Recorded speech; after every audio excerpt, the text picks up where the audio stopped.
All right. So, welcome back, class.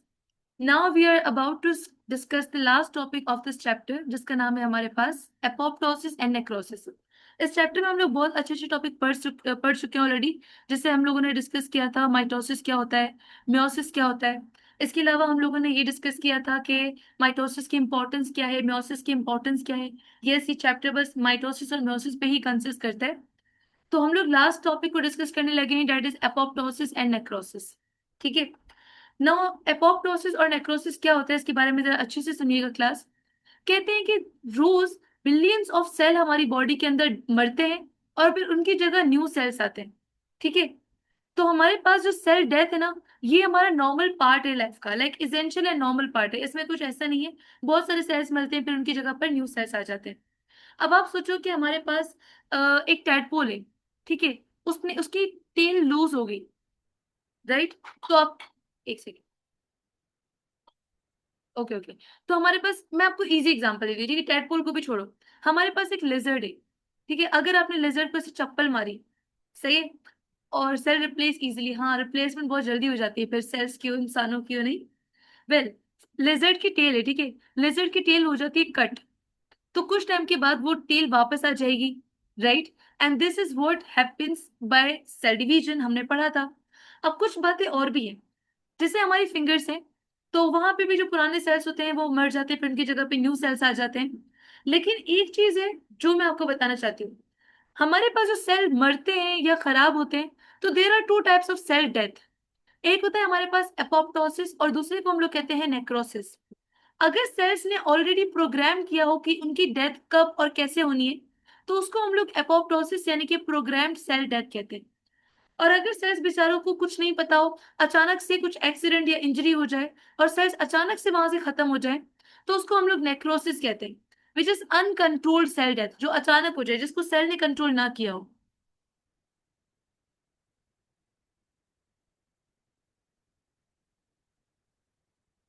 मैं अपनी अम्मी को बता रही थी कि उस दिन कहती छिपकली की टेल को मारना फजूल है, इसलिए तुम्हें मारो.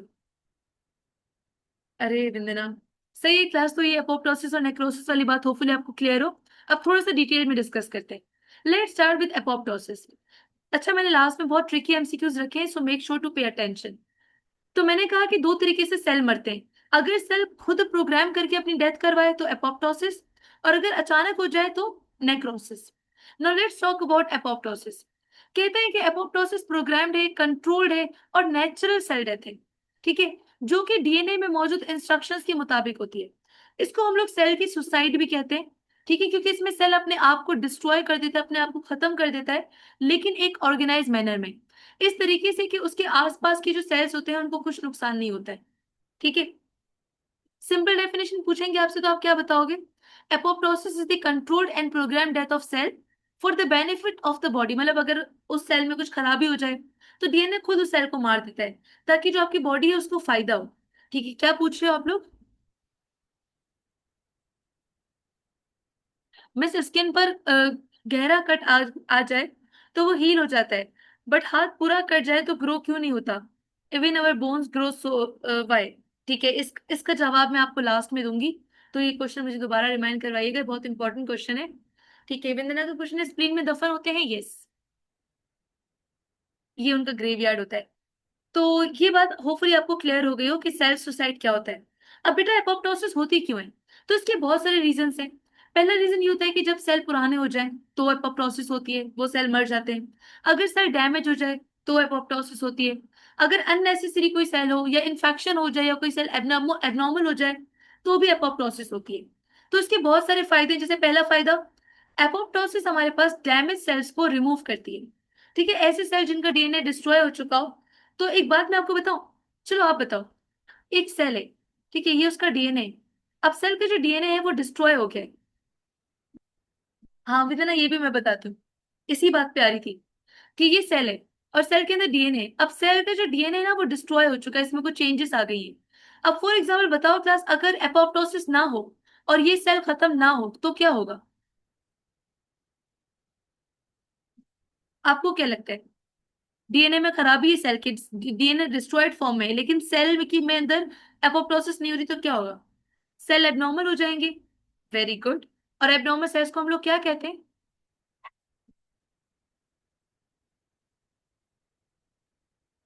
What do we call abnormal cells? Iman को पता होगा, ईमान। Tumour, exactly नूरुल्दा। तो एब्नॉर्मल सेल्स को हम लोग ट्यूमर कहते हैं। Very good Vindana. तो मतलब पता चला कि अगर एपोप्टोसिस नहीं होगी तो ट्यूमर हो जाएगा एब्नॉर्मल सेल से, और फिर वो ट्यूमर से कैंसर भी हो सकता है। सही, तो ये बात याद रखिएगा। इसके अलावा एपोप्टोसिस हेल्प करता है कैंसर को प्रिवेंट करने में, जैसे कि जस्ट अभी हमने डिस्कस किया। कहते हैं कि कैंसर तब डेवलप होता है जब हमारे पास एब्नॉर्मल सेल्स डिवाइड होते ही रहते हैं, होते ही रहते हैं। तो एपोप्टोसिस क्या करता है कि इन एब्नॉर्मल सेल्स को ट्यूमर बनने से पहले ही खत्म कर देता है। So this is also the benefit. इसके अलावा एम्ब्रियो की शेप, आज सुबह में और ईमान यही बात कर रहे थे, क्या ट्यूमर की। अच्छी बातें किया करो कुछ सुबह सुबह। ठीक है, तो एम्ब्रियो की शेप, अब ये जरा सुनना, ठीक है। मैं आपको कुछ दिखाती हूँ क्लास, एक सेकेंड।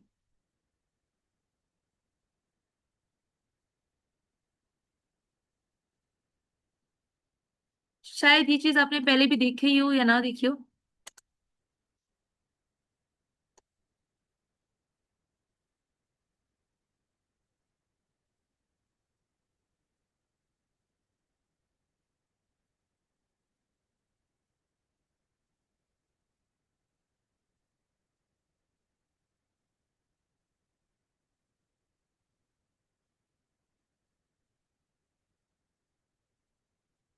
पिक्चर तो मिल गई, लेकिन मैं अच्छी पिक्चर ढूंढ रही हूँ।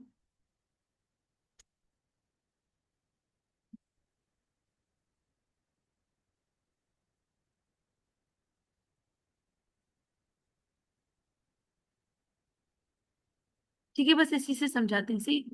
तो क्लास में आप एक पिक्चर पेश कर रही हूँ, जरा इस पिक्चर को देखिएगा। अब इस पिक्चर में नोट करो, आपको नजर आएगा कि एक एम्ब्रियो है और उसकी फिंगर्स आपस में जुड़ी हुई हैं, राइट। तो ऐसा कब होता है क्लास?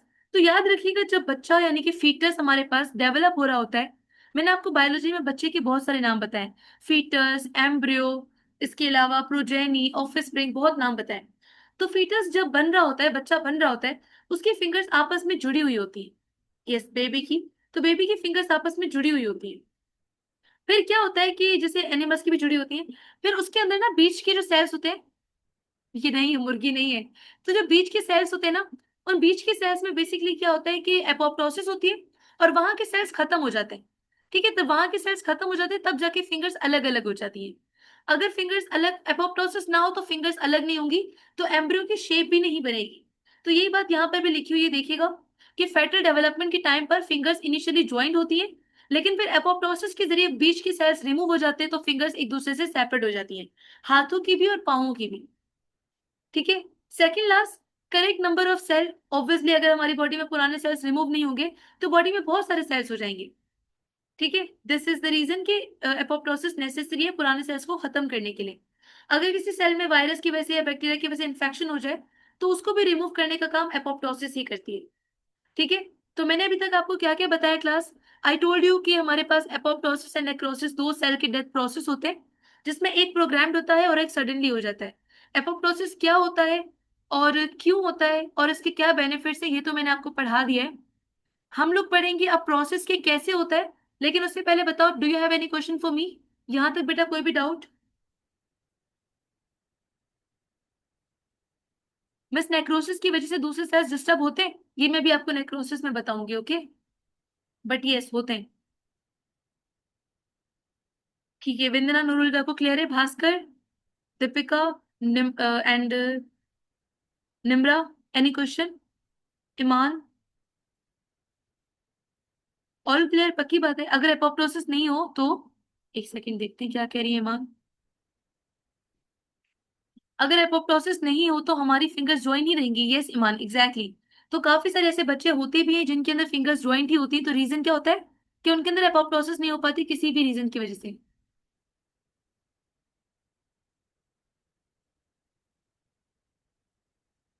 ठीक है, अब मैं आपको दिखाती हूँ प्रोसेस।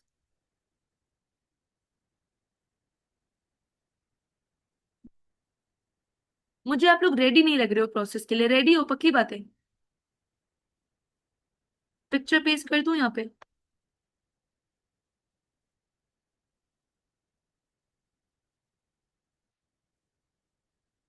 ठीक है ठीक है। So this is the picture of apoptosis. अब जरा अच्छे से समझेंगे इसको, ठीक है ना, बहुत जरूरी प्रोसेस है ये। चले जी, let's see the process of apoptosis. सबसे पहले क्या होता है कि सेल को एक सिग्नल मिलता है सबसे पहले स्टेप में। अब वो सिग्नल कब मिलता है? जब या तो डीएनए डैमेज हो, ये सेल पुराना हो जाए, ये सेल में इन्फेक्शन हो जाए, ये सेल की जब जरूरत ना हो, कितना जरूरत नहीं होती तो फिर उसको निकाल दिया जाता है जिंदगी से। ऐसे ही बॉडी में भी किया जाता है, जब किसी सेल का काम पूरा हो जाता है, उसकी जरूरत पूरी हो जाती है, तो उसको बॉडी से निकाल दिया जाता है। ठीक है, तो उसको सबसे पहले क्या मिलेगा? सिग्नल मिलेगा। तो सेल को सबसे पहला सिग्नल मिलता है। हाँ, मैं साथ साथ रियलिटी चेक दे रही हूँ ताकि आप लोग जिंदगी से अवेयर हो जाओ। बेचारा सेल यूज होकर निकल गया, हाँ ऐसा ही होता है, जस्ट लाइक ह्यूमंस, राइट। तो सबसे पहले क्या हुआ? सेल को मिला सिग्नल। अब सेकंड पे आते हैं। जैसे ही सेल को सिग्नल मिलता है कि उसकी जरूरत खत्म हो गई है, वो पुराना हो गया, वो किसी काम का नहीं है, या उसमें इन्फेक्शन हो गया है, तो सेल एक्टिवेट करता है स्पेशल एंजाइम को। उस स्पेशल एंजाइम का नाम याद रखने की आपको जरूरत नहीं है वैसे, बट यहाँ पे लिखा हुआ है तो मैं आपको बता देती हूँ। At caspases. ठीक है, तो इस एंजाइम को भले याद नहीं रखो, तो खैर इतना याद रखना कि सेल एक्टिवेट करता है स्पेशल एंजाइम्स को। अब वो एंजाइम्स क्या करते हैं? वो सेल को अंदर से खाने लग जाते हैं। ठीक है, वो सेल को अंदर से खाने लग जाते हैं। थर्ड स्टेप में सेल हो जाता है हमारा श्रिंक। श्रिंक होने का मतलब कि सेल का साइज छोटा हो जाएगा, सारा पानी सेल के अंदर से लॉस हो जाएगा और साइटोप्लाज्म ही बचेगा। लास्ट स्टेप में, सेकंड लास्ट स्टेप में सॉरी, क्या होता है कि न्यूक्लियस टूट जाता है हमारे पास। डीएनए को छोटे छोटे टुकड़ों में तोड़ दिया जाता है, न्यूक्लियस भी गायब हो जाता है, टूट जाता है। सेल मेम्ब्रेन स्मॉल बबल्स बना लेती है और उसको हम लोग ब्लैब कहते हैं। इन दिस वे हमारे पास सेल टूट जाता है इनटू स्मॉल स्मॉल बबल्स या ब्लैब्स, जिसको हम लोग एपोप्टोटिक बॉडीज कहते हैं। तो जो सारे स्टेप्स मैंने बताए वो मैं आपको इस पिक्चर के जरिए दोबारा बताऊंगी। नूरदा को सारे रिएक्शंस अभी आ रहे हैं। This is the normal cell. ठीक है, क्या हुआ? इसको मिलेगा सिग्नल। जैसे ही इसको सिग्नल मिलेगा तो ये रिलीज करेगा कुछ स्पेशल एंजाइम्स। एंजाइम्स रिलीज करते ही वो एंजाइम्स इसे अंदर से खाने लग जाएंगे, तो सेल श्रिंक हो जाएगा। मेम्ब्रेन अंदर से फोल्ड होने लग जाएगी, जिसको हम लोग मेम्ब्रेन ब्लैबिंग कहते हैं। लास्ट में जो सेल है वो छोटे छोटे एपोप्टोटिक बॉडीज में यानी कि टुकड़ों में टूट जाएगा। फिर आके इसको जो हमारे व्हाइट ब्लड सेल्स है वो इसको खा जाएंगे। ठीक है, so this is what happens in apoptosis. बताओ, कोई सवाल क्लास?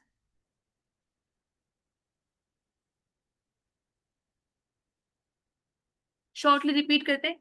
सबसे पहले नॉर्मल सेल होता है, जब उसका टाइम पूरा हो जाता है तो उसको सिग्नल मिलता है। सिग्नल मिलते ही वो एंजाइम्स को रिलीज करता है, जो एंजाइम्स उसे अंदर से खा जाते हैं, खत्म कर देते हैं। एंजाइम्स की इसको खत्म करने के बाद सेल श्रिंक हो जाता है और सेल की मेम्ब्रेन फोल्ड होने लग जाती है, लाइक आप इस पिक्चर में देख सकते हो। तो मेम्ब्रेन बबल्स बनाने लग जाती है। जैसे ही बबल्स बनते हैं तो सेल छोटे छोटे टुकड़ों में टूट जाता है, जिसको हम लोग एपोप्टोटिक बॉडीज कहते हैं। फिर होता क्या है कि फेगोसाइटिक सेल्स आते हैं, यानी कि वाइट ब्लड सेल्स आते हैं, और इन छोटे छोटे बबल्स को पूरा के पूरा खा जाते हैं, ताकि इनमें से कोई भी नुकसानदार सब्सटेंस बाहर लीक ना हो और आसपास के सेल्स को कोई नुकसान ना हो। मीन सेल खुद की मौत खुद करवाता है। Exactly, this is the reason कि एपोप्टोसिस को सेल सुसाइड भी कहा जाता है, या प्रोग्राम्ड सेल डेथ भी कहा जाता है। अब आप सोचो क्लास, सब कुछ इतनी प्रोग्रामिंग के साथ हो रहा है, तो क्या इन्फ्लामेशन होगी, सोजन होगी? एपोप्टोसिस से पैक के जो सेल से निकलते हैं उनमें क्या होता है? उनमें बेटा साइटोप्लाज्म और न्यूक्लियस के थोड़े से टुकड़े वगैरह, डीएनए के, ये सब चीजें होती हैं।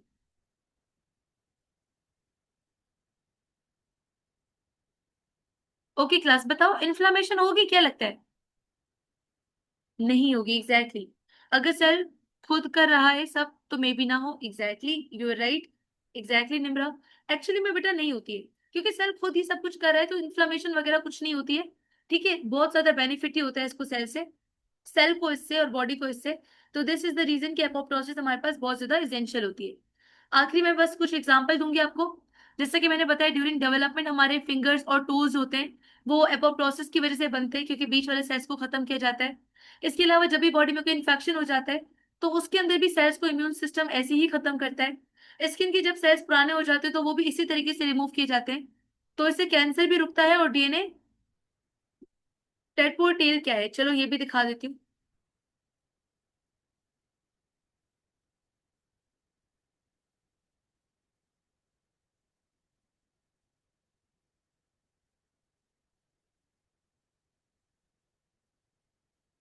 Tadpole tell.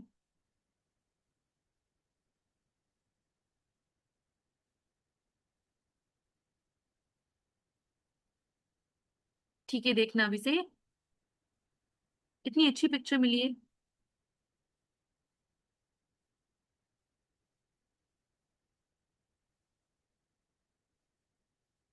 सही है। सो सी द स्क्रीन क्लास, आपको नजर आएगा कि हमारे पास जो फ्रॉग होता है ना, तो जब वो बन रहा होता है एम्ब्रियो, मतलब फीटस की स्टेट में होता है, मतलब जिस वक्त उसकी डेवलपमेंट हो रही होती है, तो उसकी टेल होती है, मतलब वो इस तरीके की होती है। फिर इस टेल के जो भी सेल्स वगैरह है ना, वो एक दूसरे को खत्म कर देते हैं। सही है, तो फिर हमारे पास जाके फ्रॉग बनता है। तो इंसान के हाथ में भी आप देख सकते हो कि पहले फिंगर्स ज्वाइंट फॉर्म में, फिर बीच की जो है ना वो सेल्स को खा जाती है, तब जाके हमारी फिंगर्स अलग होती है। तो this is why apoptosis is very very essential. Are we clear class?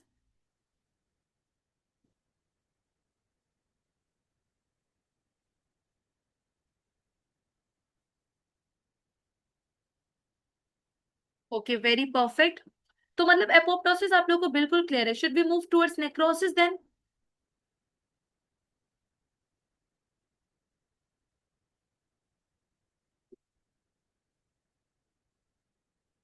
विंद्रा, इतनी फनी बातें करती हो ना आप। ईमान के फ्रॉक के बेबी को बोलते हैं ना टेडपोल, तो विंद्रा के लिए उसको तो मैं प्यार से टेडपोलो बोलती हूँ। चलें जी, तो होपफुली आप लोगों को एपोप्टोसिस बिल्कुल क्लियर हो। Now we are moving towards the second process, that is necrosis. सही है।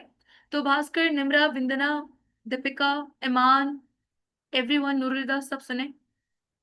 नेक्रोसिस पे क्या होता है? तो ये उससे बिल्कुल अपोजिट है। नेक्रोसिस इज दी मिस, इनको दफन करने वाला कौन होता है? स्प्लीन में बेसिकली ये जाते हैं। तो वाइट ब्लड सेल इनको खा के फिर इनके जो टुकड़े वगैरह बचते हैं उनको स्प्लीन को दे देते हैं। एग्जैक्टली, वो ग्रेवयार्ड है इनका। तो नेक्रोसिस हमारे पास is the uncontrolled cell death, मतलब इसमें कंट्रोल नहीं होता। तो ये क्यों होता है मैं आपको बताती हूँ। तो एपोप्टोसिस की तरह नहीं होता, नेक्रोसिस एक्सीडेंटल होती है और हार्मफुल सेल डेथ होती है, मतलब नुकसान होता है इससे। कैसे? तो firstly, uncontrolled cell death cause by external damage और डिजीज। ठीक है। तो इसका रीजन क्या हो सकता है? बेसिकली देखो, अगर किसी को फिजिकल इंजरी हो जाए, बर्न हो जाए, कोई जल जाए, कट लग जाए, इलेक्ट्रिक शॉक लग जाए, कोई ट्रॉमा हो जाए, ट्रॉमा मतलब कोई एक्सीडेंट हो जाए, ठीक है, या ऑक्सीजन का सप्लाई खत्म हो जाए, तो इन सारी केसेस के अंदर नेक्रोसिस होता है, मतलब फिर वहां के सेल्स जो है वो नेक्रोसिस की वजह से खत्म होते हैं। ठीक है, तो इसकी कुछ एग्जांपल्स भी, लाइक हार्ट अटैक होता है जब, ठीक है, तो हमारे पास ब्लड सप्लाई रुक जाता है, स्ट्रोक होता है, कोई इन्फेक्शन होता है। नहीं, ट्रॉमा मुझे लगा था कि आप लोगों को वो वाला ट्रॉमा लगेगा, लेकिन इस ट्रॉमा का मतलब है कोई अचानक से होने वाला एक्सीडेंट। सही। बैक्टीरिया रिलीज करते हैं टॉक्सिन को, तो वो भी, उससे भी सेल मर जाती है, तो तब भी नेक्रोसिस हो सकता है। अगर कोई इंसान जहर खा ले तो भी नेक्रोसिस होता है। ठीक है। तो ये सारी हमारे पास चीजें हैं जिसकी वजह से नेक्रोसिस होता है। एक और वर्ड भी है, वो मैं आपको भी बताऊंगी। उसमें क्या होता है कि अगर कोई, आप आपने देखा होगा शायद, अगर कोई इंसान बहुत ज्यादा बर्फीले इलाके में होता है, सुना है कभी इसके बारे में, तो उसके जो हाथ होते हैं ना, वो बिल्कुल, दिखाती हूँ मैं आपको वो भी।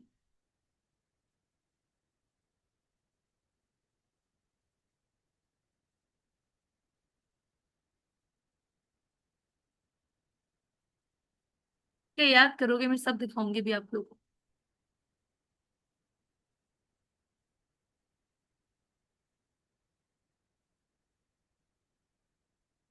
ओके, होपफुली आप इस पिक्चर को देख सकते हो class. This is the example of frostbite, इसको फ्रोस्ट बाइट कहते हैं। फ्रोस्ट बाइट का मतलब क्या होता है वो भी समझाती हूँ। जब कोई इंसान बहुत ज्यादा बर्फीले इलाके में होता है और वहां पे जो उसकी सेल्स उनको ऑक्सीजन ना मिले, तो वो सेल्स कुछ इस तरीके के हो जाते हैं। ये हाथों में भी होता है, पाँव में भी होता है, पूरा फिंगर्स में भी होता है, पूरा हाथ भी हो सकता है। तो जितने सेल्स को ऑक्सीजन नहीं मिलेगा उतने सेल ऐसे हो जाएंगे।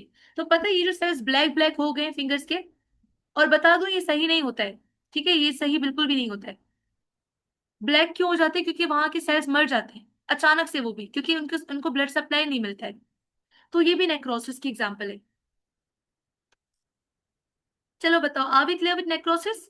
स्टेप्स की तरफ जाए।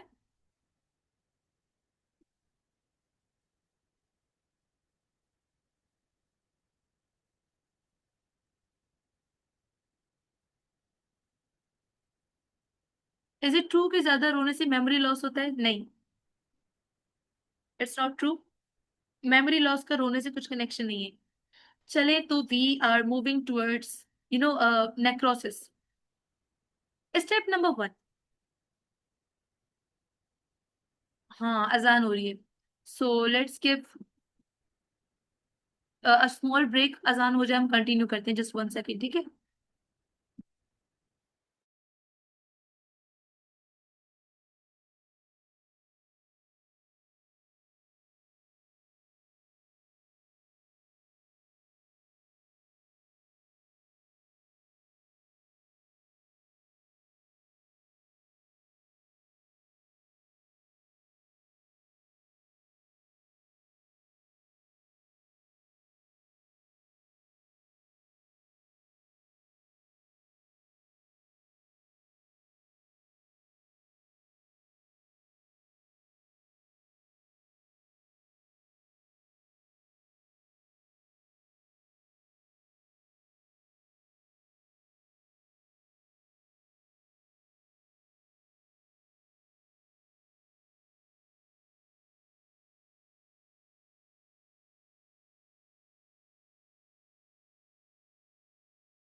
ऑलराइट क्लास,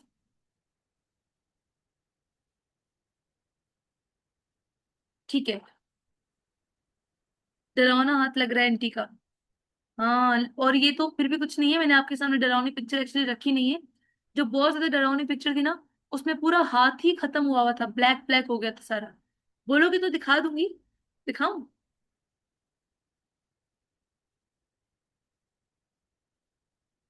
डरपोक। ठीक है। So let's move towards the steps of necrosis. Iman नहीं डरती, देखो। तो हमारे पास सबसे पहले क्या होता है? स्टेप नंबर 1, देखो वहां पे सिग्नल मिलता था, यहाँ पे तब होता है नेक्रोसिस जब इंजरी होती है। तो स्टेप नंबर 1 में सेल के अंदर कोई भी सीवियर इंजरी हो सकती है। स्टेप नंबर 2 में सेल का कंट्रोल खत्म हो जाता है, ठीक है। तो वाटर बैलेंस का कंट्रोल खत्म हो जाता है, मतलब सेल के अंदर पानी आने लग जाता है। स्टेप नंबर 3 में सेल के अंदर स्वेलिंग हो जाती है, जो ऑर्गेनल्स होते हैं वो भी स्वेल हो जाते हैं, वो भी सूज जाते हैं। स्टेप नंबर 4 में सेल मेम्ब्रेन रप्चर हो जाती है, यानी कि टूट जाती है। और स्टेप नंबर 5 में सेल के अंदर जितना भी कंटेंट होता है, वो सारी की सारी चीजें बाहर निकल जाती है, जैसे कि एंजाइम, प्रोटीन, और वो जो भी सेल के अंदर जो भी चीजें होती हैं। और स्टेप नंबर 6 में जो लीक मटेरियल होता है, वो आसपास के सेल्स को भी डैमेज करता है। याद है मैंने क्या कहा था? एपोप्टोसिस आसपास के सेल को नुकसान नहीं पहुंचाता, लेकिन नेक्रोसिस पहुंचाता है क्लास। स्टेप नंबर 7 में इन्फ्लामेशन होती है, याद है? एपोप्टोसिस में इन्फ्लामेशन नहीं हुई थी, नेक्रोसिस में इन्फ्लामेशन होती है। और जो आसपास का एरिया होता है वो रेड हो जाता है, स्वेलिंग हो जाती है, ठीक है। Yes, these two are the comparison points. तीन एक्चुअली, वो कंट्रोल था, ये अनकंट्रोल्ड है। उसमें सिग्नल आता है, इसमें जब इंजरी होती है तब होता है। उसमें हमारे पास सेल का कंटेंट अंदर ही था, बाहर नहीं निकला था, बबल्स की फॉर्म बन गया था। यहाँ पे सेल का कंटेंट बाहर निकल जाता है, मेम्ब्रेन रप्चर हो जाती है। वहां पे आसपास के सेल को कोई नुकसान नहीं हुआ था, यहाँ पे आसपास के सेल को नुकसान हुआ है। वहां पे इन्फ्लामेशन नहीं हुई थी, यहाँ पे इन्फ्लामेशन हुई है। तो ये पिक्चर के जरिए भी हम लोग कंपेयर करेंगे, इसको भी देख लें। तो नॉर्मल हमारे पास ये सेल है बेटा, ठीक है। इस वाले सेल में यहाँ पे नेक्रोसिस हो रही है, यहाँ पे एपोप्टोसिस। तो नेक्रोसिस यानी कि सेल डेथ आफ्टर इंजरी, और एपोप्टोसिस यानी कि प्रोग्राम डेथ। नेक्रोसिस में सेल के अंदर सबसे पहले स्वेलिंग होती है। एपोप्टोसिस में सबसे पहले न्यूक्लियस टूटता है इनटू छोटे छोटे फ्रेगमेंट्स। नेक्रोसिस में उसके बाद क्या होता है कि सेल की जो चीजें हैं वो बाहर निकल जाती हैं। और एपोप्टोसिस में क्या होता है कि सेल के ऊपर एक कवरिंग बन जाती है, जिसको हम लोग एपोप्टोटिक बॉडीज कहते हैं। नेक्रोसिस में इन्फ्लामेशन हो जाती है, सूजन हो जाती है, आसपास के सेल को नुकसान होता है।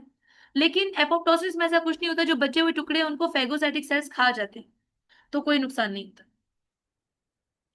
सो लास्टली हम लोग क्या करेंगे, कैरेक्टरिस्टिक्स को देखते हैं।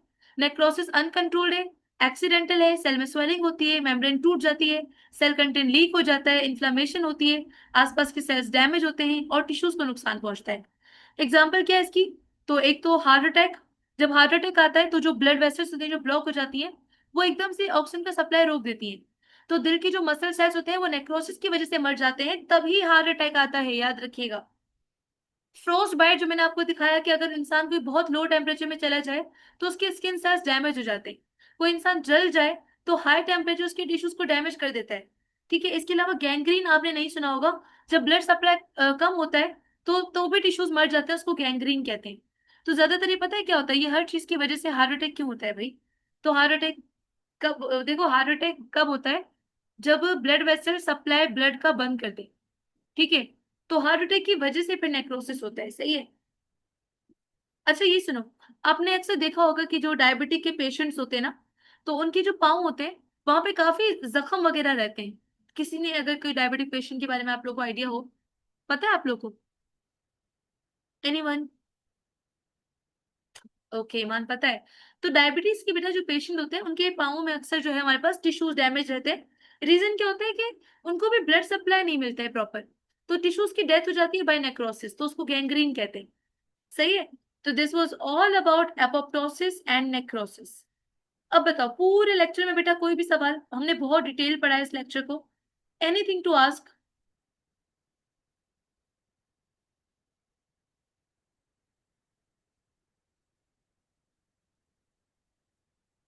No? All clear?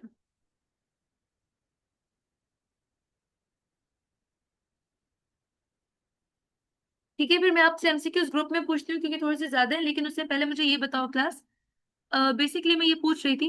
Yes Nolda, what's your question?